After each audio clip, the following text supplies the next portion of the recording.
चांगल्या भावनेने सुरू करतोस, पण त्यात अपेक्षित यश मिळत नाही, मग हे माझ्याच बाबतीत होतंय का हा विचार करून खचून जातोस.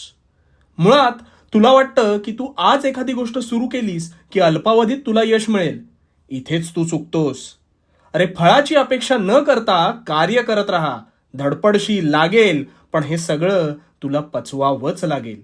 कारण माझ्या दरबारात मी तुझ्या कष्टांची किंमत मोजत असतो आणि ह्या परीक्षेत जो तरतो ना तोच कायम पुढे सरसावतो. आता याची एक समर्पक गोष्ट ऐक.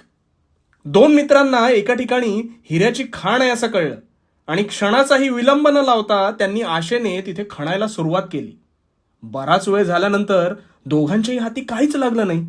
त्यामुळे एकाने आशा सोडली, पण दुसरा मात्र न थांबता खोदत राहिला आणि पुढच्या क्षणी असंख्य हिऱ्यांचा खजिना हा त्याच्या हाती लागला. यावरून काय कळलं?